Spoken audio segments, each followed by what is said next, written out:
Hi friend, कैसे हो आप सब। आई होप आप सब बहुत अच्छे होंगे। तो अभी बजे हैं 12 और मुझे घर का बहुत सारा काम करना है। आज है संडे तो मेरे बच्चों की भी छुट्टी है। आज बच्चे भी घर पे हैं तो इसीलिए आज मेरा बहुत सारा काम फैल रखा है। तो इसी काम में आज मेरा एक स्पेशल काम ये भी है कि आज मैंने जो गांव से मैं आटा लेके आई थी उसको मैंने स्टोक कैसे किया, यही सब काम किया है। तो चलिए आइए मैं आपको भी दिखाती हूँ कि मैंने आज अपने आटे को काफ़ी टाइम के लिए अच्छे से स्टोक कर दिया है। चलिए देखते हैं कि मैंने कैसे किया ये सब। अगर हमारा आटा बहुत सारा है और हमें आटे को काफ़ी टाइम तक स्टोक करके रखना है तो उसमें हमें ये डर रहता है कि कभी तो आटे में सरसोरी डल जाती है, जैसे सरसों, क्योंकि जिस अनाज के कीड़े जैसे होते हैं वैसे ही वो आटे में समय समय पर पड़ जाती हैं। तो हम किसी भी अनाज को अगर स्टोक करके रखते हैं तो उनके लिए हमें कुछ स्टिक है वो जो अपनानी पड़ती हैं। जब हम किसी स्टिक को अपनाते हुए हम अगर अपने आटे को स्टोक करके रखना चाहते हैं तो हमें अपने आटे को उसी तरीके से स्टोक करके रखना पड़ता है, क्योंकि उसके लिए हमें उसे बहुत ही अच्छे तरीके से स्टोक करना पड़ता है, जिससे वो काफ़ी टाइम तक बिना किसी कीड़े, बिना जो अनाज के कीड़े होते हैं वो उसमें पड़ ना जाए। हमें इस बात का खास ध्यान रखना होता है। तो चलिए मैं एक टिक आपके साथ में शेयर करना चाहती हूँ कि अगर हम अपने आटे को काफ़ी टाइम तक स्टोक करके रखना चाहते हैं तो उसके लिए हमें क्या करना होगा। तो सबसे पहले तो मैंने इस आटे को छलनी की सहायता से बिल्कुल साफ कर लिया है और मैंने इस आटे को छान लिया है। अब ये बिल्कुल फ्रेश आटा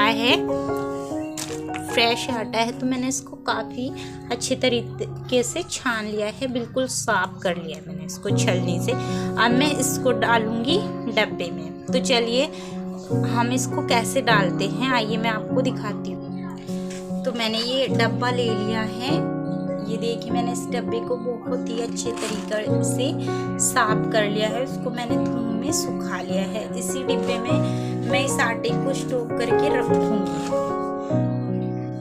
तो डब्बे के साथ में मैं ये लाई हूँ एक माचिस का पैकेट, जिसके अंदर कम से कम 10 माचिस है और इसी माचिसों के साथ में हम इस आटे को काफ़ी टाइम तक स्टोक करके रखते हैं। तो चलिए मैं आपको बताती हूँ कि इन माचिसों की सहायता से हम कैसे डब्बे को में आटे को स्टोक करके रख सकते हैं।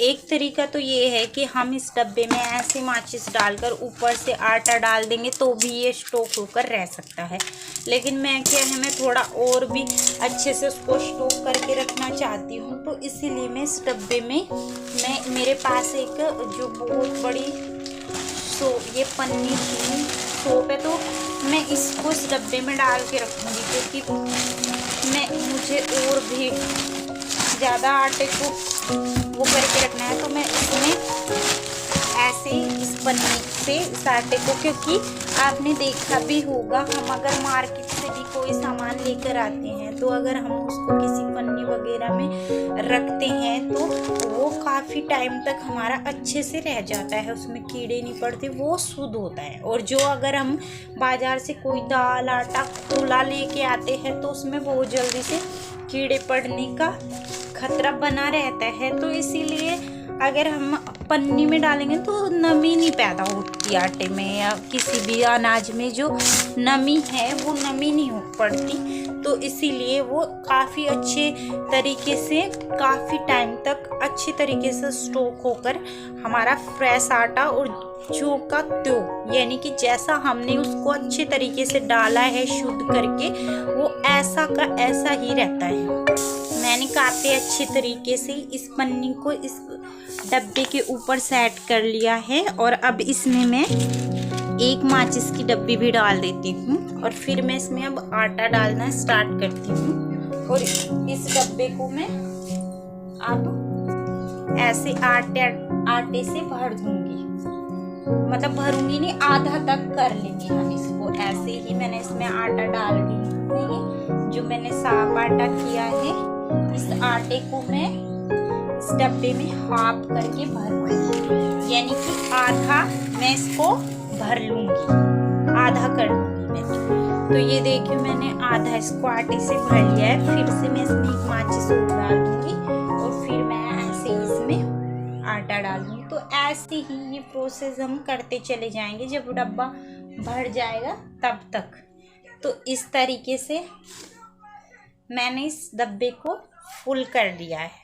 तो देखिए सर तो देखिए दोस्तों, ये डब्बा जो है वो मैंने पूरा फिल कर लिया है और इस डब्बे को अब हम पैक कर दें। इसको ऐसे करके यहाँ से अब इसको हमने ऐसे ढक्कन से ऐसे बंद कर दिया इस तरीके से। अब इस आटे को हम काफ़ी समय तक स्टोर करके रख सकते हैं। इस तरीके से हम किसी भी अनाज को अच्छे तरीके से और ज़्यादा समय के लिए स्टोर करके रख सकते हैं।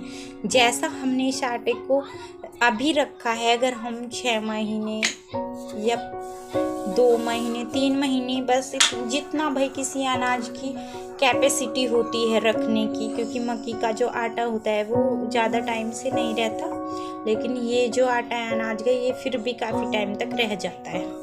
तो मैंने इसको कंप्लीट कर दिया है। तो फिर मिलते हैं कल नेक्स्ट वीडियो में। Thank you so much.